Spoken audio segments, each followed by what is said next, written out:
కేసీఆర్ కానీ బీఆర్ఎస్ నాయకులు కానీ ఎప్పుడు ఎన్నికలు వచ్చినా లేదంటే ఎప్పుడు మాట్లాడాల్సిన అవసరం వచ్చినా సమయం సందర్భం లేకపోయినా సరే చంద్రబాబు నాయుడు గురించే మాట్లాడతారు. అయితే బీఆర్ఎస్ ఎమ్మెల్యే పాడి కౌశిక్ రెడ్డి నిజంగా ఎమ్మెల్యే ఎట్టగేయడం మాకు అర్థం కావట్లా. ఒకసారి పాడి కౌశిక్ రెడ్డి ఏం మాట్లాడి వినిపిస్తాం చూడండి ఒకసారి. అన్ని ప్రాంతం ఉన్నోళ్ళు ఆంధ్రోలు కావచ్చు, నార్త్ ఇండియన్స్ కావచ్చు, ఏ నుంచి వచ్చిన సెటిలర్స్ ని మేము అద్భుతంగా స్వాగతించాము. అద్భుతంగా హైదరాబాద్ ని ఈ భారతదేశంలోనే నంబర్ 1 సిటీగా తీసుకుపోయినాం. This is not the truth. ఇలా మీరు చేస్తుంది ఏంటి? చంద్రబాబు నాయుడు గారి ట్రాప్ లో పడి, చంద్రబాబు నాయుడు గారి డైరెక్షన్లలో పడి రేవంత్ రెడ్డి గారు ఇక్కడి నుంచి అందరినీ కూడా తీసుకుపోయి అమరావతికి డైవర్ట్ చేసే ప్రయత్నం. కౌశిక్ రెడ్డికి కానీ లేదంటే కేసీఆర్కి కానీ బీఆర్ఎస్ పార్టీ నాయకులకు కానీ చంద్రబాబు నాయుడు గారి పేరు చెప్తూనే పోసుకుంటారు. అసలు మీకు అక్కడ జరిగిన విషయానికి చంద్రబాబు నాయుడు గారికి ఏమైనా సంబంధం ఉందా? అసలు మీరు కొట్టుకోవడం ఏంటి? మధ్యలో చంద్రబాబు నాయుడు గారిని తీసుకొచ్చి రేవంత్ రెడ్డి గారు చంద్రబాబు నాయుడు గారు డైరెక్షన్లో నడుపుతున్నారు. ఇక్కడ పెట్టుబడులన్నీ తీసుకెళ్ళిపోయి అక్కడ పెట్టాలనుకుంటున్నారు. అసలు ఏమైనా సంబంధం ఉందా? నీకు నోటు దూలెక్కి నువ్వు మాట్లాడు. ఆయన నీ ఇంటి మీదకి వచ్చాడు, నువ్వు ఆయన ఇంటి మీదకి వెళ్తానన్నావు. మీరు తిట్టుకున్నారు. మధ్యలో ప్రాంతాల మధ్యన చిచ్చు పెట్టే ప్రయత్నం చేశారు. మధ్యలో ఆంధ్రోడు మేము తెలంగాణలో మళ్ళీ మేము ఉద్యమాలు చేస్తాము, యాడ్ నుంచి వచ్చారు, బతకనీకి వచ్చారు, ఇలాంటి నోటుదోల వ్యాఖ్యలన్నీ చేసింది నువ్వే. తీరదుతూ ఏంట్రా అంటే మళ్ళీ ఇప్పుడు చంద్రబాబు నాయుడు గారు. ఆ కేసీఆర్ అంతే, కేటీఆర్ అంతే, మీరు అంతే. మీకు రాజకీయం చంద్రబాబు నాయుడు గారి పేరు చెప్పుకోలేకపోతే రాజకీయం మీరు చేయలేరు, మీరు వెళ్ళలేరు అక్కడ. అసలు దానికి ఏమైనా సంబంధం ఉందా? నువ్వు ఒక రాజకీయ నాయకుడివి. ఈ ఎన్నికల ముందు ఫ్యామిలీ మొత్తం మాకు ఓటే అయిపోతే మేము ఆత్మహత్య చేసుకుని చచ్చిపోతాం అని చెప్పేసి ఓట్లు అడుక్కుంటే గెలిచిన వ్యక్తివి. రాజకీయాల్లో రెచ్చగొట్టేయకూడదు, ప్రాంతాల మధ్య తెచ్చిపెట్టే ప్రయత్నం చేయకూడదు. అలా నోటు తోలుకోలేదు అలాంటి ట్వీట్ వేసి ఈ స్థాయికి తెచ్చుకున్నారు, ఇక్కడ దాకా తెచ్చుకున్నారు. అవునా? ఇప్పుడు మీరు ఇలాంటి మాటలు మాట్లాడారనుకో, బీఆర్ఎస్ కాయు పట్టే హైదరాబాద్ మెజారిటీ ఎవరైతే సెటిలర్లు ఎక్కువ ఉన్నారో అక్కడే గెలిచింది మీ పార్టీ కూడా. మీరు ఇలాంటి వ్యాఖ్యలు చేస్తే ఈసారి అవి కూడా రావు. రెచ్చగొట్టే ప్రయత్నాన్ని మానేయండి. ప్రతిదానికి చంద్రబాబు నాయుడు గారిని తీసుకొచ్చి సంబంధం లేకపోయినా సరే ఒక్క స్టేట్మెంట్ ఇవ్వాలి చంద్రబాబు నాయుడు గారు. తెలుగుదేశం పార్టీ నాయకులు కానీ కార్యకర్తలు కానీ ఒక్క స్టేట్మెంట్ ఎవరు ఒక్క మాట అన్నా మిమ్మల్ని తీసుకొచ్చి చేసాడంతే. చంద్రబాబు నాయుడు గారు అడుగుతున్నారు ఇవన్నీ కూడా. ఏంటి నిన్ను అనమన్నారా? ఆరేపూడి గాంధీ గారిని నిన్ను అనమన్నారా? చంద్రబాబు నాయుడు గారు అనమన్నారా? లేదా ఆయన ఏమన్నా చంద్రబాబు నాయుడు గారు అన్న పంపించారా మీ ఇంటి మీదకి?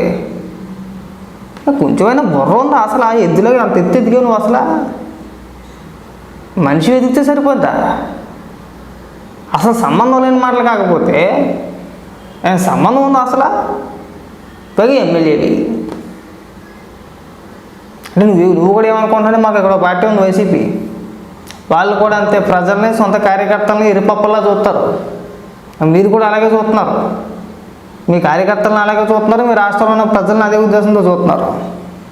ప్రజలు నమ్ముతారా? నవ్వుకోరా? మీరు మాట్లాడే మాటలు విని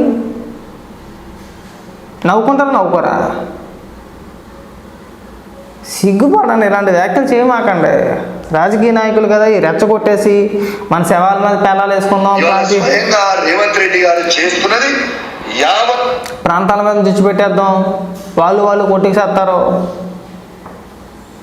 మనం రెచ్చగొట్టేసి రాజకీయాలు చేసేస్తాం. ఇది మంచి పద్ధతి కాదు. మీరు ఎప్పుడు అదే బుద్ధి, కేసీఆర్ బుద్ధి ఎప్పుడు కూడా అదే బుద్ధి. ఎన్నికలు రాగానే, ఎన్నికల సమయంలో, ఎన్నికల ముందు ప్రాంతీయవాదాన్ని తీసుకొస్తాడు, రెచ్చగొడతాడు. తెలంగాణ వాదం, ఆంధ్ర తెలంగాణ ఈ రెండే తీసుకొస్తాడు. మీరు రాజకీయాల పార్టీని నడిపి రాష్ట్రాన్ని నాశనం చేసేయడం కాకపోతే మీ వాళ్ళు ఎవరికి దమ్ముడికి ఉపయోగం ఉండదు. 10 ఏళ్ళు పరిపాలించాడు తెలంగాణ రాష్ట్రాన్ని. మీ నాయకుడు కేసీఆర్ 10 సంవత్సరాలు పరిపాలించాడు. చేసింది ఏమీ కనపడలా. ఏమైనా చేసింది కనపడిందా? చేసిన దానికంటే తినేసింది ఎక్కువ. ఆ విషయం అందరికీ తెలిసిందే. ప్రజలు మీకు 2 సార్లు అవకాశం ఇచ్చారు, 3సారి అవకాశం ఇవ్వలేదు. రేవంత్ రెడ్డి గారు ముఖ్యమంత్రి అయ్యారు. ఆయన పరిపాలన కూడా చూస్తారు. ఆయన పరిపాలన నచ్చిందనుకో ఇంకోసారి అవకాశం ఇస్తారు, లేదనుకో లేదు. లేదు మీరు ఎలాగ వాగారనుకో, ఈ ప్రాంతాల నుంచి ఇచ్చిపెట్టే ప్రయత్నం చేశారనుకో, మీరు ఎప్పటికీ అధికారంలోకి రాలేరు. అక్కడ ఇప్పుడే కాదు ఎప్పటికీ రాలేరు. అధికారంలో ఉన్నా లేకపోయినా చంద్రబాబు నాయుడు గారిని చూసి పోయేసుకుంటున్నారు వాళ్ళంతా కూడా. అదే అనుకుంటారు ఇక్కడ. ఎప్పుడు ఏ ఇష్యూ వచ్చినా ఇదనే కాదు, తెలంగాణ రాష్ట్రంలో రాజకీయంగా ఏదైనా ఒక సెన్సేషనల్ న్యూస్ ఏదైనా వచ్చింది అంటే ఖచ్చితంగా బీఆర్ఎస్ నాయకులు ఖచ్చితంగా చంద్రబాబు నాయుడు గారి పేరు వాడేస్తారు. అక్కడ ఖచ్చితంగా తీసుకొచ్చి పెడతారు. అయిపోయింది అవన్నీ కూడా. ఇప్పుడు రాజకీయాలు కాదు, పాతకాలం ఉన్నట్టు రాజకీయాలు అవి అయిపోయినాయి. ఎవరు నమ్మట్లా ఇప్పుడు.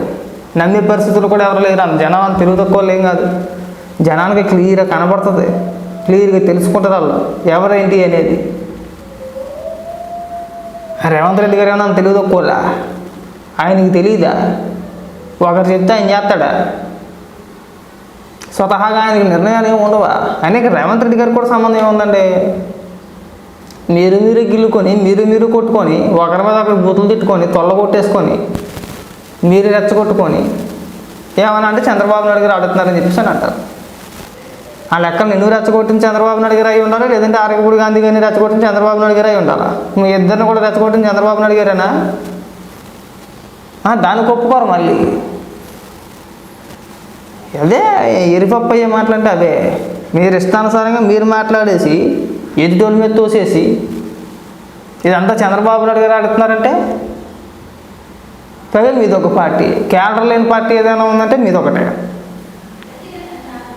దేశంలో ప్రాంతాల మధ్య చిచ్చుపెట్టి రాజకీయాలు చేసేది పార్టీ ఏదైనా ఉందంటే అది ఒక్క బీఆర్ఎస్ పార్టీ మాత్రమే. క్యాడర్ ఉండదు, నాయకత్వం ఉండదు, క్యాడర్ ఉండదు.